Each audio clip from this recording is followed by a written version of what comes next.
The rain stung Eli's face like 1,000 tiny accusations. Each drop a reminder of the night he was cast out. At 22, he'd stood on this same cracked sidewalk in Willow Creek, Tennessee, his heart shattered, his duffel bag slung over his shoulder, as his sister Clara screamed, "You're no brother of mine." Those words, sharp as the winter wind, had chased him into the darkness, disowned for loving who he did. Now, 5 years later, Eli Parker was back. The town hadn't changed much, same sleepy streets, same judgmental whispers behind lace curtains. But he wasn't the scared boy who'd fled. He stood taller, his green eyes hardened by years of scraping by in New York, where he'd carved a life from nothing. The call from the hospital had dragged him back. Clara, his only family, was dying. Kidney failure. She needed a donor. And Eli, against every instinct screaming to stay away, was her match.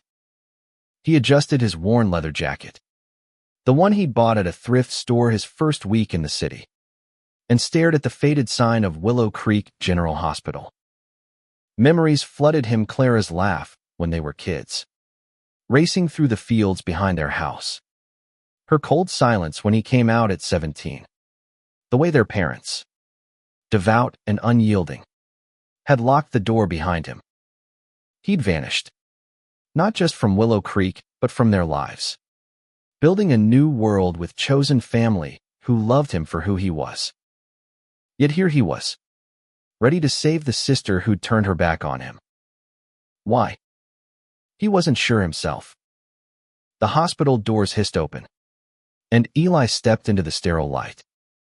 The receptionist, a woman with graying hair and a skeptical frown, looked him up and down.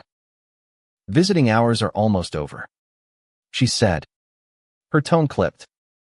"I'm here for Clara Parker," Eli replied, his voice steady despite the knot in his chest. "I'm her brother." Her eyebrows shot up. Brother? Didn't know Clara had one. The words cut, but Eli didn't flinch. He'd learned to wear his pain like armor. "She does," he said simply, signing the visitor log. The pen shook slightly in his hand, betraying the calm he projected. As he walked down the fluorescent-lit hallway, the weight of 5 years pressed against him. What would Clara say when she saw him? Would she even recognize the man he'd become? Room 214 was quiet, the only sound the rhythmic beep of a heart monitor. Clara lay in the bed, her once vibrant red hair dull against the white pillow.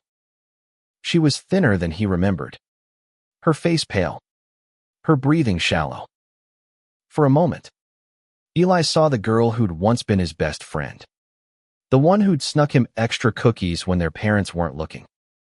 Then he saw the stranger who'd called him an abomination. "Clara," he whispered, stepping closer. Her eyes fluttered open, and for a split second, they softened then hardened with recognition. "Eli."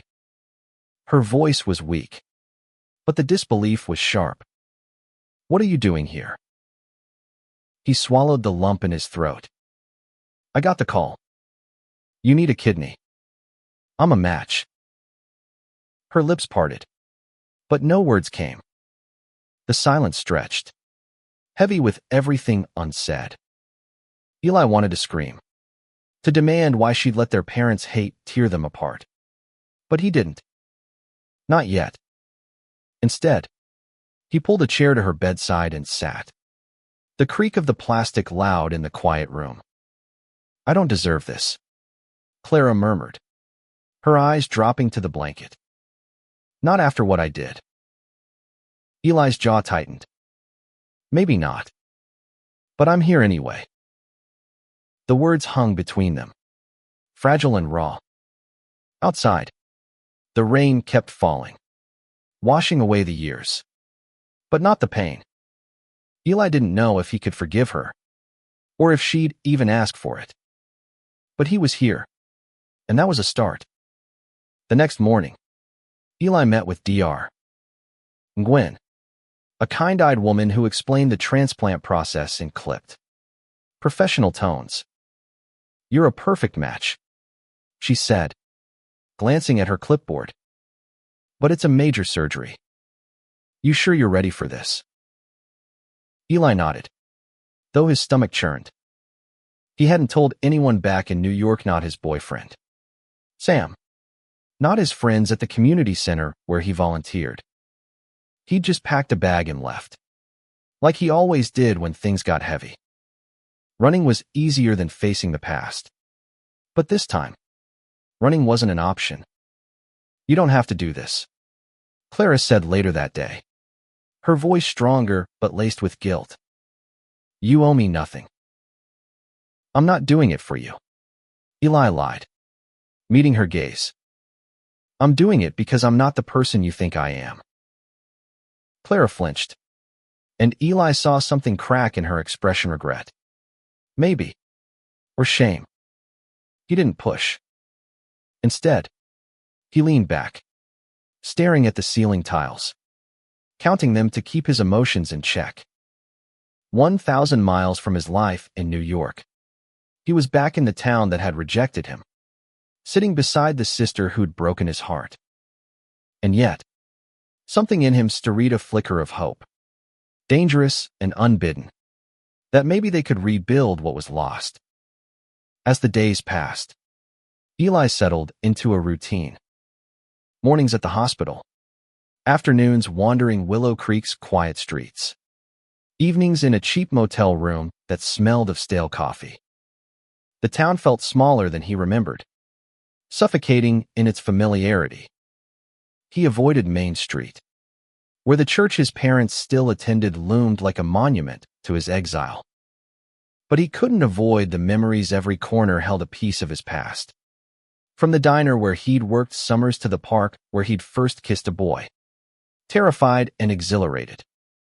One evening, as he sat in the hospital cafeteria, a familiar face appeared: Matt, his high school best friend, now a nurse. Matt's dark eyes widened, then softened. "Eli Parker. Never thought I'd see you again." Eli managed a smile. "Yeah. Well, life's weird like that."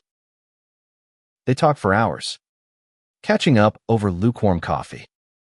Matt had stayed in Willow Creek, come out himself a year after Eli left, and faced his own battles with the town's rigid expectations.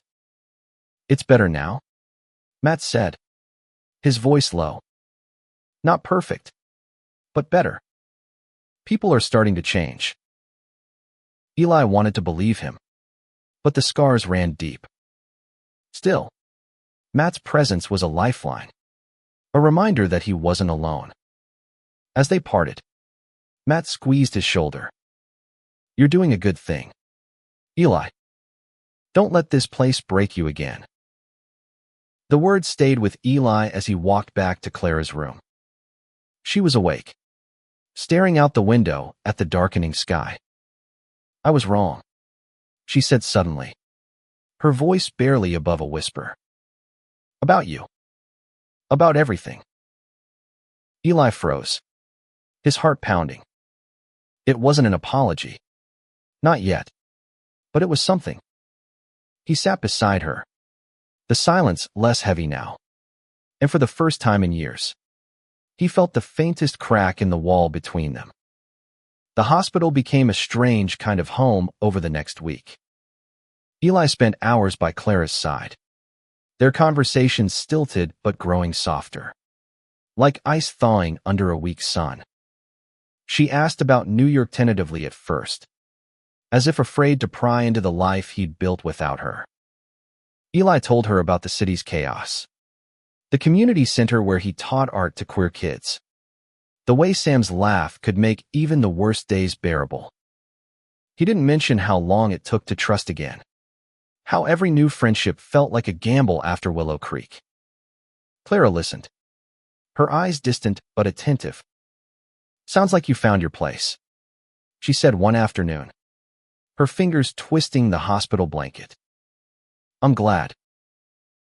Eli didn't know how to respond. Was she glad because she felt guilty? Or because she actually cared? He wanted to ask, but the question felt too raw, too dangerous. Instead, he changed the subject. What about you? What's life been like here? Clara's face clouded. She told him about her job at the library, her failed engagement to a man their parents approved of, the slow creep of her illness that stole her strength. I didn't know how to reach you, she admitted, even if I'd wanted to. You could have tried, Eli said, sharper than he meant. The hurt flared, old and familiar, and he saw it mirrored in Clara's eyes. I know, she whispered. I was scared. Of them. Of myself. Eli wanted to push, to demand why fear had been stronger than love. But Dr. Gwen interrupted, her clipboard a shield against the tension. We're scheduling the surgery for next week, she said. Eli, you'll need to start pre-op tests tomorrow. The reality of it hit him like a punch. He was giving a piece of himself literally to save Clara.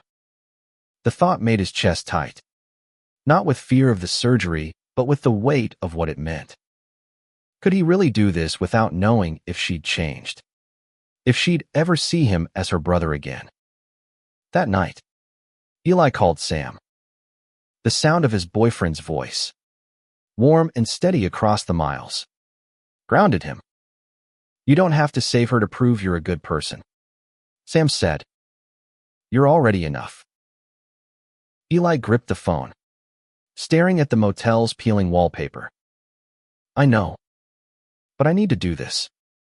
For me. Sam didn't argue, just listened, and Eli loved him for it. When they hung up, Eli felt lighter, like he'd left a piece of his fear behind. He didn't tell Sam about the nightmares, though the ones where Clara looked at him with their parents' eyes, full of disgust, even as he lay on the operating table. The pre-op tests were grueling. Blood work, scans, endless forms. Matt was there. His nurses scrubs a bright spot in the sterile hospital. You're crazy for coming back, he said, half joking, as he checked Eli's vitals. This town doesn't deserve you. Maybe not, Eli replied, forcing a grin. But Clara might. Matt's expression softened. She's different now? You know. Not the same girl who yelled at you. Losing you, it broke something in her. Eli didn't know what to make of that. He wanted to believe Clara had changed. But trust was a fragile thing, and his was still mending. He focused on the tests, on the steady rhythm of his own heartbeat under the monitors. He was healthy, strong, ready to give Clara a chance at life. But was she ready to give him a chance at forgiveness? By the weekend, Eli and Clara fell into a rhythm. They talked about small things, movies, music, the way Willow Creek's diner still served the best pie. But the big things lingered, unspoken. One afternoon, Clara reached for his hand, her fingers trembling. I need to tell you something, she said, her voice breaking. Before the surgery. Eli braced himself, his heart racing. What? I wrote you letters, she said, tears welling. After you left. Dozens of them. I never sent them because I was ashamed. I didn't know how to say I was wrong. Eli's throat tightened. Where are they now? At home. In a box under my bed. Her voice cracked. I thought you'd never come back. He wanted to be angry, to shout that letters she never sent meant nothing. But the pain in her eyes stopped him. Instead, he squeezed her hand, just once, and let the silence speak. It wasn't forgiveness. Not yet. But it was a step. The night before the surgery, Eli walked to the park where he'd had his first kiss. The swings creaked in the breeze, and the air smelled of damp grass. He sat on a bench, staring at the stars, and let himself feel at all the anger, the hope, the love he'd buried for years. He didn't know what tomorrow would bring, but for the first time, he felt ready to face it. Surgery day dawned gray and heavy, the sky over Willow Creek mirroring Eli's mood. He sat in the pre-op room, the hospital gown cold against his skin, his thoughts a tangle of fear and resolve. Clara was in another room, prepped and waiting, her life tethered to his decision. He wondered if she was as scared as he was. Dr.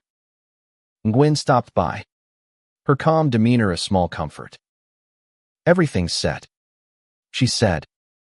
"You're doing something incredible, Eli." He nodded, his mouth dry. "Just wanted to go right." "It will," she assured him, then left to check on Clara.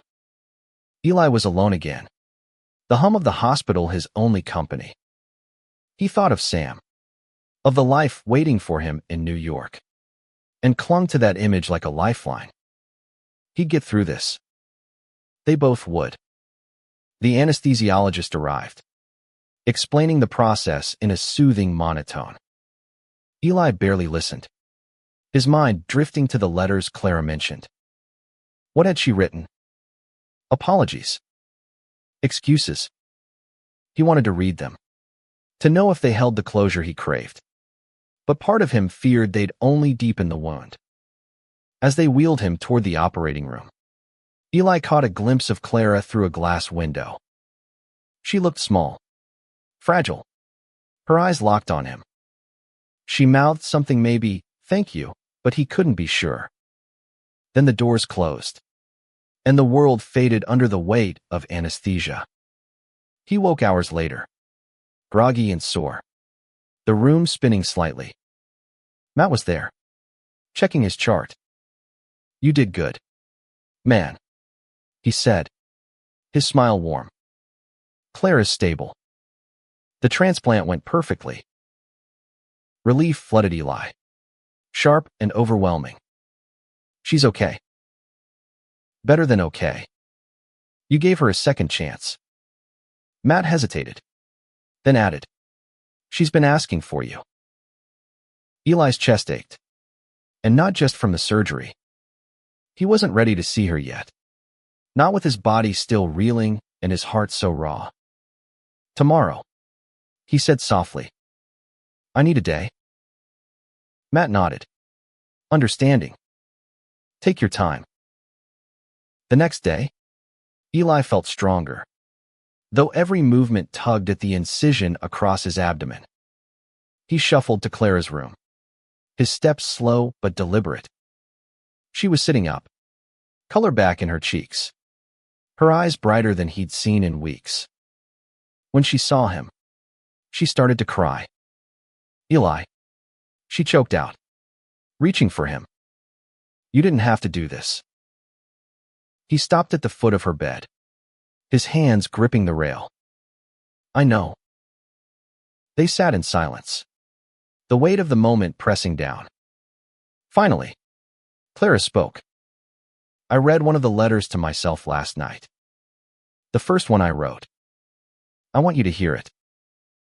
She pulled a crumpled paper from the bedside table, her hands shaking as she unfolded it. Her voice was unsteady but clear. "Dear Eli, I'm sorry. I was wrong to push you away. I was scared of losing Mom and Dad's love, so I sacrificed yours. I hate myself for it. I don't know if you'll ever read this, but I need you to know I love you. Always will." Eli's eyes burned, but he didn't look away. "Why didn't you send it?" "I didn't think you'd want to hear from me," she admitted. "I thought you hated me." "I did," Eli said, the truth spilling out. "For a long time. But I don't anymore." Clara sobbed, covering her face. Eli moved to her side, hesitating before taking her hand. It was the first time they'd touched like this since they were kids, and it felt like a bridge over a chasm. Recovery was slow for both of them. Eli stayed in Willow Creek, partly because he had to, partly because he wanted to. He and Clara talked more, peeling back layers of pain and regret. She told him about the years after he left, how their parents' grip tightened, how she'd started questioning their beliefs but felt trapped. "I should have fought for you," she said one day, staring at the hospital garden. "I was a coward." "You were young," Eli said, surprising himself with the softness in his voice. "We both were."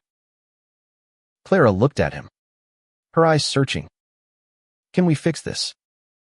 Us?" Eli didn't answer right away.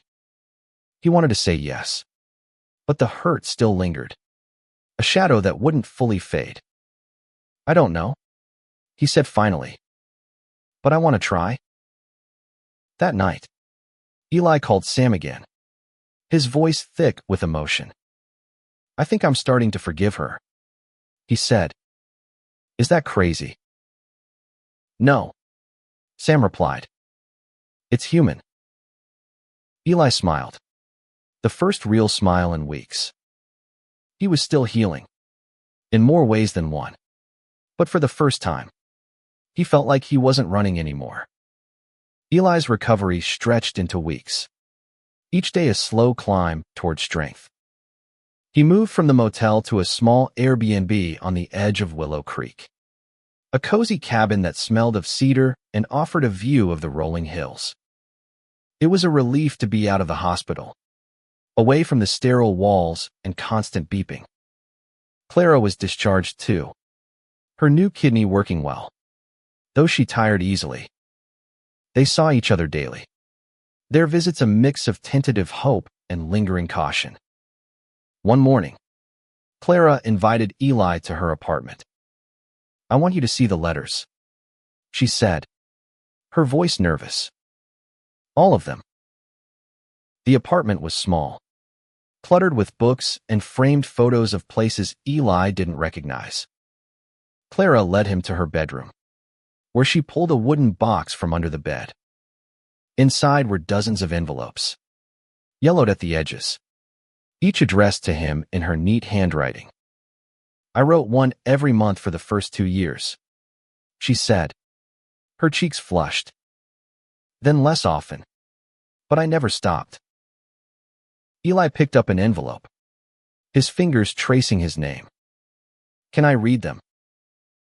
She nodded, sitting on the bed as he opened the first one. The words were raw, full of guilt and love and questions she'd never dared ask. Each letter was a snapshot of her struggle, her fight to unlearn their parents' dogma, her loneliness without him, her fear that he'd never forgive her. By the third letter, Eli's vision blurred with tears. "You really meant it," he said, his voice thick. "You wanted me back." "Always," Clara whispered. "I just didn't know how to find you." They spent the afternoon reading, laughing at old memories, crying over the pain. It was the first time Eli felt like they were siblings again, not strangers bound by blood and regret.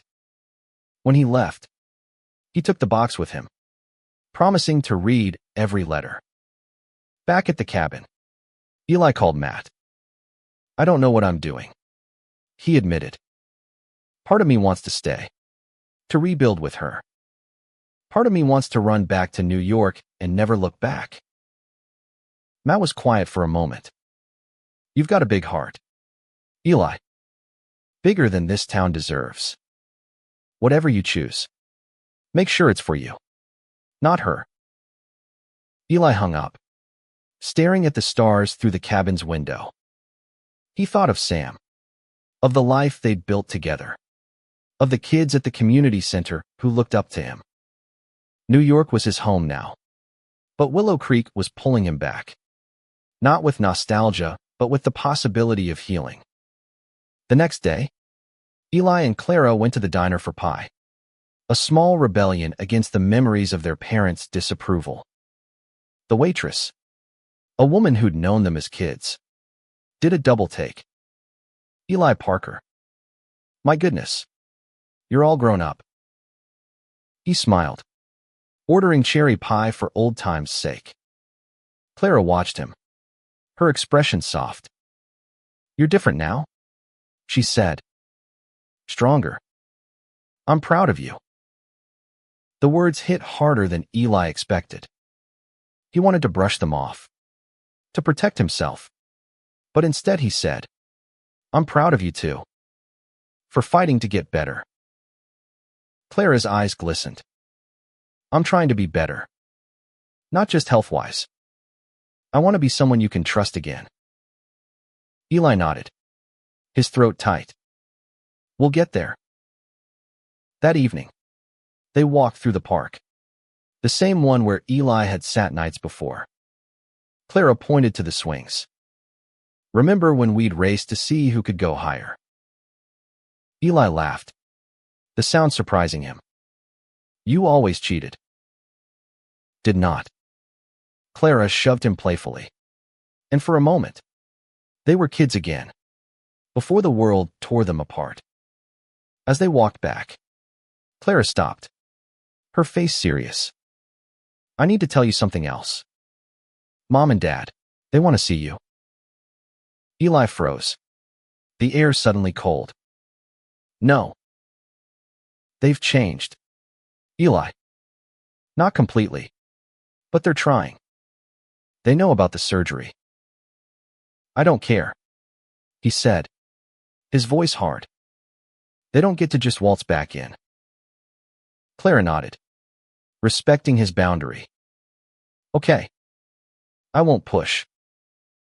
But the mention of their parents lingered, a dark cloud over the fragile peace they'd built. Eli lay awake that night, the letters scattered across the cabin floor, wondering if he could ever face the people who'd disowned Heimer if he even wanted to. The idea of seeing his parents nod at Eli, a persistent ache he couldn't ignore. He avoided Clara's apartment for a few days, needing space to think. Instead, he walked Willow Creek's backroads, the gravel crunching under his boots, the hills stretching out like a challenge. He passed the church, its steeple a stark reminder of the sermons that had branded him a sinner. He didn't go inside. Matt noticed his distance and showed up at the cabin one evening with a six-pack and a knowing look. You're spiraling, he said, cracking open a beer. Talk to me. Eli took a sip, the cold bitterness grounding him. Clara wants me to see our parents.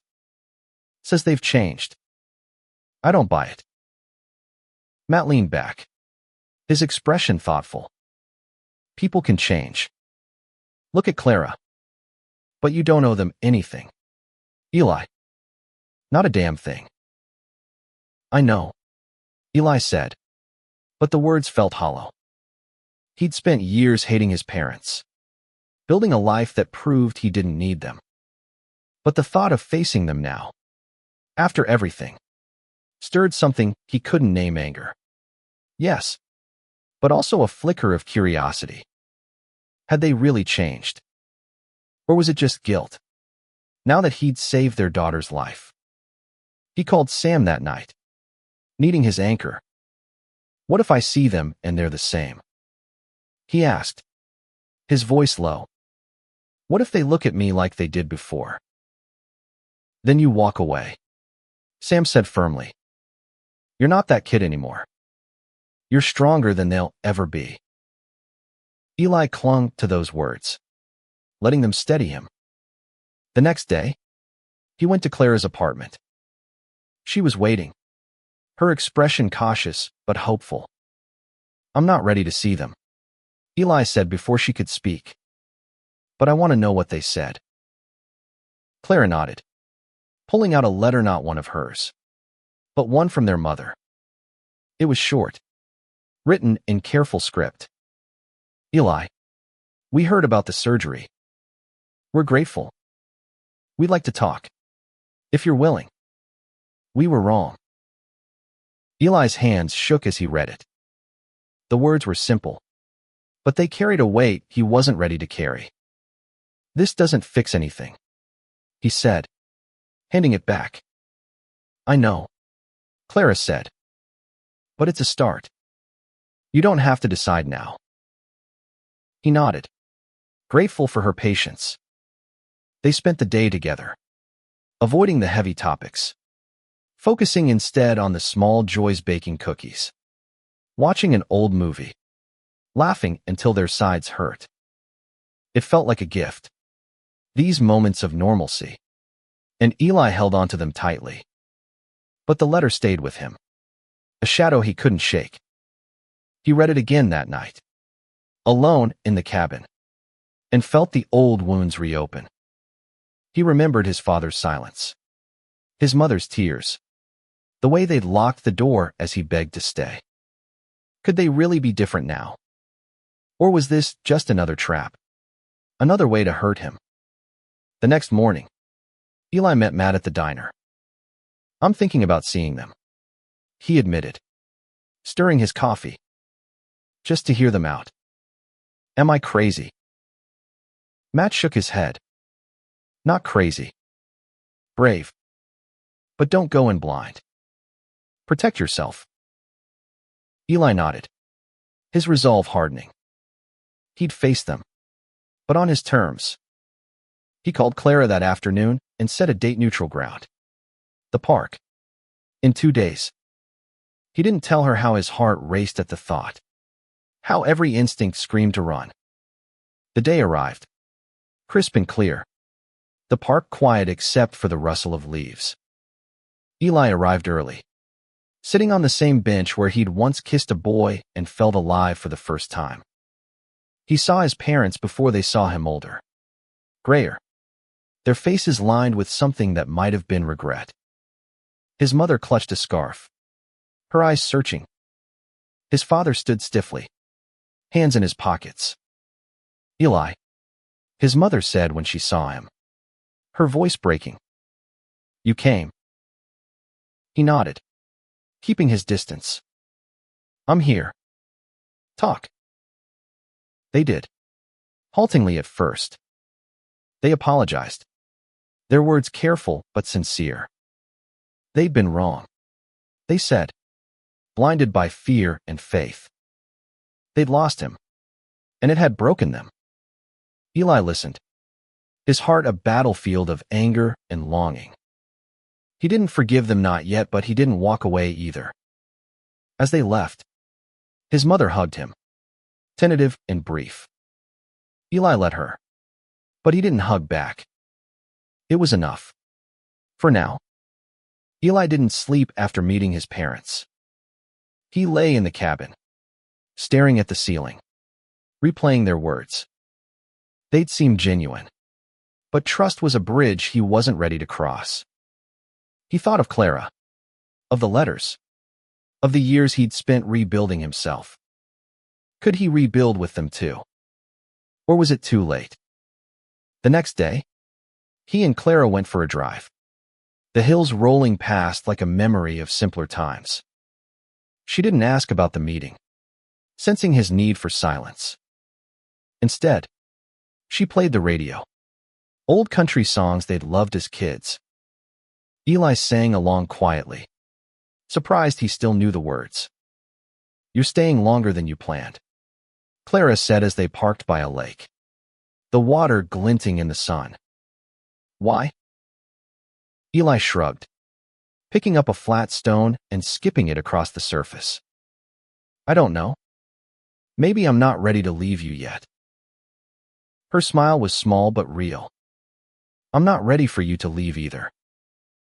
They sat by the lake, talking about nothing and everything. Clara told him about her dreams moving away, maybe to a city, starting fresh. Eli told her about New York, about the art classes he taught, the pride parades that filled the streets with color. You'd love it, he said. You should visit. Her eyes lit up. Maybe I will. The idea of Clara in New York felt strange, but right. Like a piece of the puzzle clicking into place. Eli realized he wanted her in his life. Not just as a memory, but as a sister again. The thought scared him, but it also gave him hope. That evening, Matt invited them to a small gathering at his house. Few friends. Pizza. Music. Eli hesitated, wary of Willow Creek's judgment.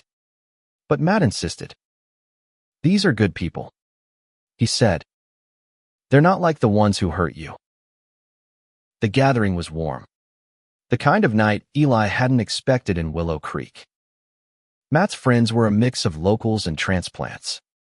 Some queer, some straight, all welcoming. They laughed, shared stories, and didn't blink when Eli mentioned Sam. For the first time, Eli felt like he could breathe in this town. Clara fit in easily, her laughter brighter than it had been in weeks. Eli watched her, marveling at the change. She wasn't the girl who'd shunned him anymore. She was someone new, someone trying to make things right. As the night wound down, Matt pulled Eli aside. "You're doing okay here," he said. "Better than I expected." Eli grinned. "Don't get used to it. I'm still a city boy." Matt laughed, but his eyes were serious. "You've changed this place. You know, just by coming back. People are talking about you, about Clara, about what it means to be family." Eli didn't know how to respond. He hadn't come back to change Willow Creek, only to save his sister. But maybe, in some small way, he'd done more.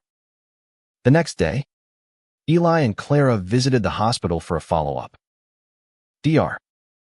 Gwen was pleased with their progress. Her smile genuine. "You two are a success story," she said. "Not just medically." Eli glanced at Clara, who squeezed his hand. "Yeah," he said softly. "We're getting there." Back at the cabin, Eli started packing. His time in Willow Creek was nearing its end. But he wasn't running this time. He'd come back, he told himself. For Clara. For the fragile new bond they were building. He called Sam, telling him everything: the meeting with his parents, the night at Matt's, the way Clara's laugh felt like home. "Come home soon," Sam said. "I miss you." "I will," Eli promised. "But I'm bringing someone with me." He didn't mean his parents. That bridge was still too shaky. But Clara, he could see her in New York, meeting Sam, finding her place in his world. It wasn't forgiveness. Not fully. But it was a start. Eli's last week in Willow Creek was a blur of small moments that felt big. He and Clara spent mornings at the diner, afternoons walking the hills, evenings reading her letters. Each one chipped away at the wall between them, revealing the sister he'd thought he'd lost forever. But the shadow of his parents lingered, a question he couldn't fully answer. One morning, Clara suggested visiting their old house. "Just to see it," she said, her voice careful. "Not to go in." Eli hesitated. The memories too heavy. But he agreed. The house looked smaller than he remembered. Its paint peeling, the porch sagging. No one was home. His parents were at church, Clara said. Eli stood in the driveway, staring at the window of his old bedroom. He could almost see himself there, 17 and terrified, packing a bag while his father's voice echoed downstairs. "You okay?" Clara asked, touching his arm. "Yeah," Eli lied, then softened. "No. But I will be." They didn't stay long, but the visit stirred something in Eli. He wasn't ready to face his parents again, but he was starting to understand why Clara believed they'd changed. It wasn't enough, not yet, but it was something. Back at the cabin, Eli started planning his return to New York. He booked a flight for himself and an open ticket for Clara, for whenever she was ready. "You don't have to decide now," he told her. "But the offer's there." Clara hugged him, her grip fierce. "I'll come. Soon." The night before he left, Matt threw a small goodbye party at the diner. The same group from before showed up, their warmth wrapping around Eli like a blanket. Clara gave a toast, her voice trembling but strong. "To my brother," she said, raising her glass. "For coming back. For saving me." Eli's throat tightened, and he raised his glass in return. "To second chances." The words felt like a promise, not just to Clara, but to himself. He'd come back to Willow Creek expecting pain, but he'd found something else: hope. Fragile but real. As he hugged Matt goodbye, his friend whispered, "Don't be a stranger." "I won't," Eli said, meaning it. The next morning, Clara drove him to the airport. The drive was quiet, the radio filling the silence with soft melodies. When they reached the terminal, Clara parked and turned to him, her eyes wet. "I don't know how to thank you," she said. "For everything." "You don't have to," Eli said. "Just come to New York. Meet Sam. Be my sister again." She nodded, pulling him into a hug. "I will. I promise." Eli boarded the plane, his heart lighter than when he'd arrived.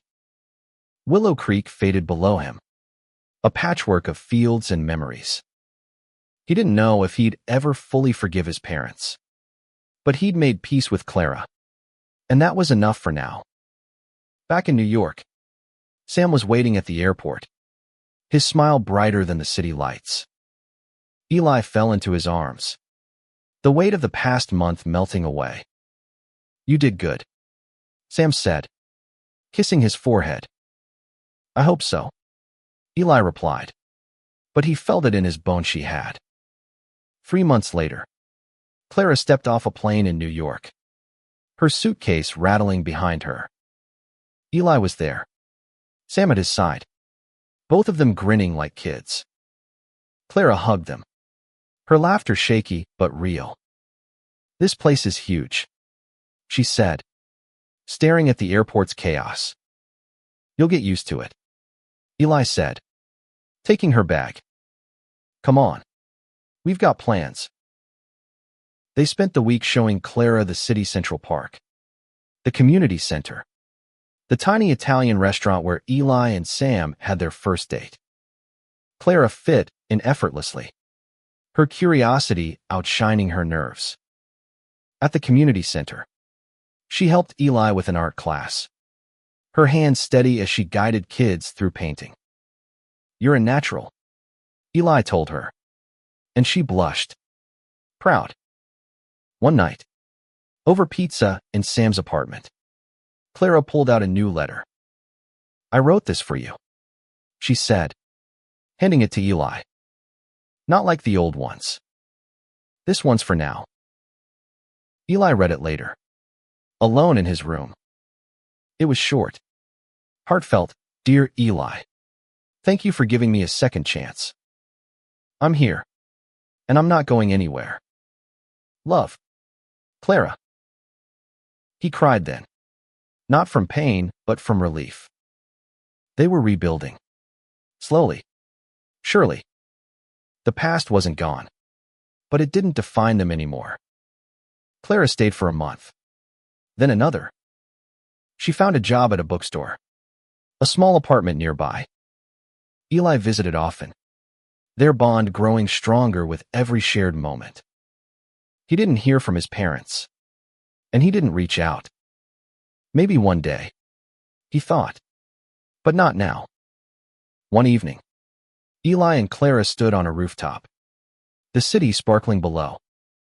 "I used to think I'd never belong anywhere," Clara said, her voice soft. But I'm starting to. Eli took her hand, the city lights reflecting in his eyes. You belong here. With me. They stood there, siblings reunited. The weight of their past a shadow, but no longer a chain. Eli had come back to save Clara. But in the end, they'd saved each other. And that, he knew, was the real victory.